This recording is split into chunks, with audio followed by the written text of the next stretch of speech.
6 concert right now. Dude, look at the moon. That's the moon over there. Can y'all see that? Oh my god. Wow. So I'm gonna walk you through what I do for hamstring and glute day, but first let's start with warm-ups. They are super important, but of course I don't really do too much, which is bad considering I want to be a physical therapist. I just do like 10 reps per exercise per leg and a few hip openers. We're gonna start off with my glute routine. So first we have RDLs. These are glute focused. Remember to push your butt back and keep the bar closer to your legs. With each set you're gonna do progressive overload, either up your reps or up your weight, and we're gonna do a total of 3 sets. These are one of my favorite exercises for my glutes because I feel like they have made such a big difference. No, I don't lift that much, but I don't need a lot to see that glute growth. I like to start with these because it's one of my heaviest exercises, so I can focus all of my energy into these. It also helps to do it first to activate my glutes for the other like isolation exercises. Once we're done with those, we're gonna move on to calf bridges. I actually posted a little hack on my Instagram on how to set up the bar quickly and easily. I like to do a practice rep where I go fully down as a hip thrust. That way I know to only go half as much down when I'm doing my actual calf bridges. I like to stick to 3 sets on pretty much everything. Rep ranges between 5 to 8 reps.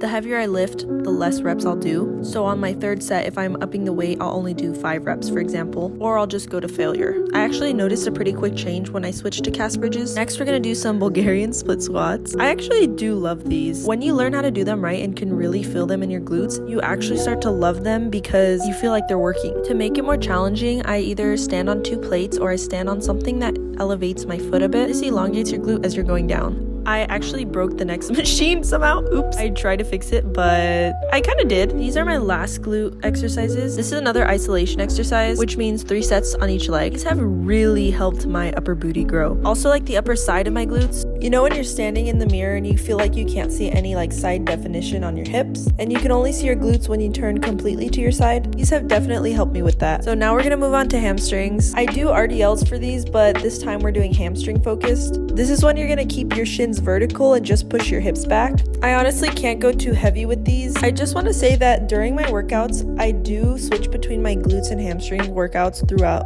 my time at the gym. It just makes things not boring, but for the sake of the video, I'm just putting my glute workouts together and my hamstring workouts together. After these, we're gonna move on to lying hamstring curls. These are kind of hard for me, so I stick to like 55 pounds. I feel like if I go any higher, I'll start to feel my calves working more than my hamstrings. Now, the next machine kept on being busy every time I would check, and that is the seated hamstring curls. I don't know why I had to wait for a machine on a Friday night. What is this? It's literally 9 o'clock at night. I also kind of struggle with these a little bit, and that's pretty much all I do for hamstrings. I do make sure to stretch after for a few minutes. Do your stretching, it's good for you. At least do it afterwards, you know what I mean? Theoretically, hypothetically, you should be doing it before and after, but at least do one to start, you know? So I'm back at my dorm. I just wanted to show like how much I've gotten done in this day. So the red is how many calories I've burned. The green is like my workout time in minutes or whatever. And then the 12 is just like your stand goal. But look at how many steps I get. This is like lower than like my average every day. Usually I get like 10,000, 11,000, sometimes 13,000. And like this wasn't even a full school day. Like I went to lab today and that was it. And look how many steps I got. It's crazy. You guys should see my ghetto tripod right now. I have my light on top of my phone case, which is leaning against my hydro flask. And I don't... okay. This is my lovely dinner. It's not a lot and I fear I may be hungry later. I might be out of calories. I could realistically make frozen chicken from Costco, but like I'm out of calories. I have to go to bed early anyway. Basically, that was my hamstring and glute routine. Everything I just did, I actually do that once a week. This cheese is really good. Anyway, hope you guys liked this video. I thought it would be kind of fun and interesting because it's in the long format, and usually I make these videos in like short form, like what? Wait a minute. Yeah, that's right. Form like vertical content.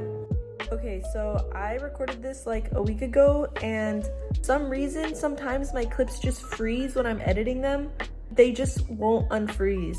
So there was more to the video, but I had to stop it because they literally would not load. I don't know if it's the video itself or if it's CapCut, different app. it also froze. So annoying. But anyway, thanks for watching. Stay tuned for apartment tour video next week. I'm gonna try to post on probably Sundays so I can finish editing and filming on Saturdays.